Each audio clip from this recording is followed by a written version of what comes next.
اللہ الرحمن الرحیم۔ سلوک اور احسان کے متعلق بیان چل رہا تھا۔ پچھلے 4 بیانات میں ہم نے برے اخلاق اور ان کا علاج عرض کیا۔ اب انشاءاللہ ہم اخلاق حمیدہ اور ان کے حصول کے طریقے بتائیں گے، یعنی کس طرح اچھی عادتیں آئیں، اچھی عادتیں کیا ہیں اور ان کو کس طرح اختیار کیا جائے۔ سب سے پہلے تو توبہ انسان اور خصوصاً مسلمان کے لیے بہت بڑی اور بہت اچھی عادت ہے۔ توبہ ایسی چیز ہے کہ اس سے سب گناہ معاف ہو جاتے ہیں۔ جو شخص بھی اپنی حالت پر غور کرے گا اسے محسوس ہوگا کہ ہر وقت کوئی نہ کوئی گناہ ہو ہی جاتا ہے۔ اس لیے ہر شخص کو توبہ کا اہتمام کرنا چاہیے۔ اس کا طریقہ یہ ہے کہ قرآن اور حدیث میں گناہوں پر جو وعیدیں آئی ہیں ان کو یاد کیا جائے، جیسے جھوٹ بولنا ہے، وعدہ خلافی کرنا ہے، غیبت کرنا ہے، کسی کا مذاق اڑانا ہے، بد نظری کرنا ہے، کسی کو زبان سے تکلیف دینا ہے، تو ان کو یاد کرے اور ان کے انجام کو سوچے، اور اس سے گناہ ہونے پر دل دکھے گا۔ جب ان کو یاد کرے گا اور انجام کو سوچے گا تو کیا ہوگا؟ اس سے اس کے دل میں ایک درد ہوگا۔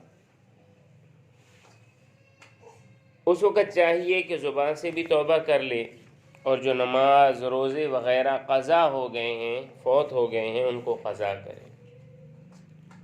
اور اگر حقوق العباد ہیں، بندوں کے حقوق ہیں، تو ان سے معافی مانگے یا ان سے معاف کرا لے یا ان کو ادا کر دے۔ اور جو گناہ ان کے علاوہ ہوئے ہیں ان پر خوب کوڑے، روئے، اور رونے کی شکل بنا کر اللہ تعالیٰ سے خوب معافی مانگے۔ توبہ کے لیے ایک چیز جو لازم ہے، جس کو ہم دوسرے نمبر پہ عرض کریں گے، وہ ہے خوف خدا، اللہ کا ڈر، اللہ کا خوف، لعلکم تتقون۔ یہ کیا ہے اور کس طرح پیدا ہو؟ اللہ نے اپنے بندوں کو حکم دیا ہے کہ مجھ سے ڈرو۔ خوف خدا ایک ایسی چیز ہے کہ آدمی اس کی بدولت گناہوں سے بچتا ہے، اور اس کا طریقہ وہی ہے جو توبہ کا طریقہ ہے، کہ اللہ کے عذاب کو سوچا جائے، جس سے اللہ کا خوف پیدا ہوگا، اللہ کی گرفت کو سوچا جائے۔ تیسری چیز یہ بھی اسی سے ہی منسلک ہے، مگر اس کو مستقل ذکر کریں گے، صبر۔ بلکہ صبر سے پہلے اللہ تعالیٰ سے امید رکھنا، اور اس کا طریقہ کہ کس طرح اللہ تعالیٰ سے اچھائی کی امید رکھنی چاہیے، یعنی خوف بھی ہے اور رجا، امید، اعتماد، ایک سوچ کے اللہ تعالیٰ سے ہمیں بخشش ہوگی۔ اللہ نے فرمایا ہے کہ تم اللہ کی رحمت سے نا امید مت ہو۔ امید ایک ایسی چیز ہے جس سے نیک کام کرنے میں اور توبہ کرنے میں ہمت بڑھتی ہے۔ تو اس کا طریقہ بہت ہی آسان ہے، اللہ کی اپنے اوپر رحمتوں کو یاد کرے، خود سے نچلے طبقے کے لوگوں کو دیکھے اور اللہ کا شکر ادا کرے۔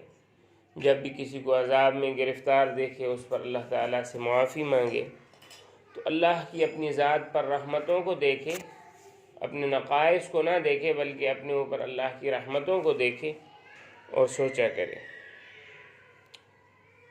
چوتھی چیز ہے صبر۔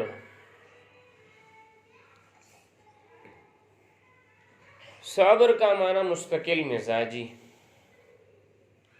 علماء نے فرمایا ہے صبر کی کئی قسمیں ہیں۔ پہلا ہے جو اچھا کام کر رہے ہیں اس پر مستقل مزاجی۔ دوسرا برے کاموں سے جو رک رہے ہیں اس پر مستقل مزاجی۔ تیسرا ہے کہ تکلیف اگر آ جائے تو جیسے خوشی کے حالات میں ایک مستقل مزاجی تھی ویسے ہی، اس کے ماتحت یہ بھی بات بتا دوں کہ جس کو چاہیے کہ وہ غم کے حالتوں میں وہ چاہتا ہے کہ اس کی دعائیں قبول ہوں، جو چاہتا ہے کہ پریشانی اور مصیبت اور غم کی حالتوں میں اس کی دعائیں قبول ہوں، وہ خوشی کی حالتوں میں دعاؤں کا اہتمام کرے۔ یہ مستقل مزاجی ہے۔ وہ اللہ جب اس کو عطا کر رہا ہے اس وقت بھی دعاؤں کا اہتمام، اللہ کے سامنے جاگنے کا اہتمام، اللہ سے مانگنے کا اہتمام رہے۔ تو صبر کے متعلق اگر میں خلاصتاً عرض کروں تو وہ کیا ہے کہ نفس کو دین کی باتوں کا پابند رکھنا، اپنی ذات کو، اپنے اس 4-5 فٹ 6 فٹ کے بدن کو دین کی باتوں کا پابند رکھنا اور دین کے خلاف اس سے کوئی کام نہ ہونے دینا، اس کو صبر کہتے ہیں۔ اس کے کئی مواقع ہیں۔ ایک موقع یہ ہے کہ آدمی امن و سلامتی کی حالت میں ہو، اللہ تعالیٰ نے صحت دی ہے، مال و دولت، عزت، آل اولاد، گھر بار، ساز و سامان دیا ہوا ہے۔ ایسے وقت میں صبر یہ ہے کہ آدمی مال و دولت کی وجہ سے بگڑ نہ جائے، متکبر نہ ہو، اللہ کو بھول نہ جائے، غریبوں کو حقیر نہ سمجھے، ان کے ساتھ حسن سلوک اور نرمی کا معاملہ کرے۔ دوسرا موقع عبادت کا وقت ہے، اس وقت نفس کی سستی یا کنجوسی کا صحیح، جیسے نماز کے لیے اٹھنے یا زکوٰۃ خیرات کرنے میں اور دینے میں کنجوسی کرنا۔ تو ایسے مواقع پر 3 طرح کا صبر درکار ہے۔ ایک، عبادت سے پہلے نیت درست کر لے کہ مجھے اللہ کی طرف جانا ہے، اللہ ہی کے واسطے وہ کام کر رہا ہوں، نفس کی کوئی غرض نہ ہو۔ دوسرے، عبادت کے وقت کم ہمتی نہ لے، مستعد ہو کر کہ مجھے اپنے رب سے، اپنے محبوب سے ملنے جانا، اس قدر مستعد ہو کر جائے۔ یہ نہیں ہے کہ ایک بوجھ ہے اور بس ادا کروں تاکہ میری جان چھوٹے، نہیں، بلند ہمتی ہو، جس طرح عبادت کا حق ہے اسی طرح ادا کرے۔ تیسرے، عبادت کے بعد کسی کے سامنے اس کا ذکر نہ کرے کہ میں نے یہ عبادت کی ہے، یہ نہیں کی۔ تیسرا موقع گناہ کا، گناہ کے وقت، اس وقت کا صبر کیا ہے کہ نفس کو گناہ سے روکے۔ چوتھا موقع وہ ہے کہ جب اس شخص کو کوئی مخلوق تکلیف پہنچائے، برا بھلا کہے، اس وقت صبر یہ ہے کہ بدلہ نہ لے، خاموش ہو جائے۔ پانچواں موقع مصیبت، بیماری، مال کا نقصان یا کسی عزیز و قریب کا مر جانا، اس وقت کا صبر یہ ہے کہ زبان سے خلاف شرع کوئی بات نہ کہے کہ اس کا تو وقت ہی نہیں تھا، اس کو کیوں بلوا لیا، یا اللہ ایسا کیوں ہو گیا، چیخ چیخ کر نہ روئے۔ صبر کے حصول کا طریقہ کیا، یہ تو کس میں بتا دی۔ صبر کے حصول کا طریقہ یہ ہے کہ ان سب مواقع میں صبر کے ثواب کو یاد رکھیں اور یہ سوچے کہ بے صبری کرنے سے تو تقدیر نہیں ٹلتی، پھر صبر کا ثواب کیوں ضائع کیا جائے۔ صبر کے ساتھ چیز ہے شکر، اللہ کی نعمتوں سے خوش ہو کر اس کی محبت دل میں پیدا ہونا۔ شکر کے لیے اگر آسان لفظ میں عرض کروں تو قدر ہے، قدر کرنا، کسی چیز کی قدر کرنا۔ تو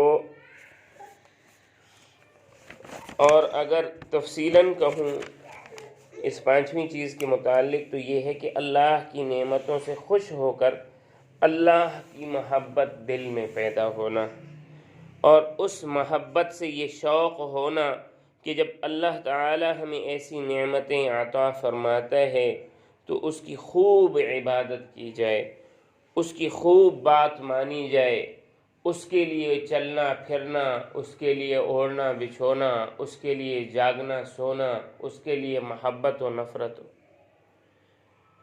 اور ایسی نعمتیں دینے والے کی نافرمانی بڑی بے مروتی ہے، بڑی بے مروتی۔ یہ خلاصہ ہے شکر کا۔ ظاہر ہے کہ بندے پر ہر وقت اللہ کی ہزاروں نعمتیں ہیں، اگر کوئی مصیبت بھی ہے تو اس میں بھی بندے کا فائدہ ہے، اس لیے وہ بھی نعمت ہے۔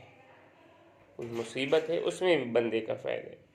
جب ہر وقت اللہ کی طرف سے نعمت ہی نعمت ہے تو پھر ہر وقت دل میں یہ خواہش اور محبت رکھنی چاہیے کہ کبھی اللہ تعالیٰ کا حکم بجا لانے میں کوتاہی نہ ہو۔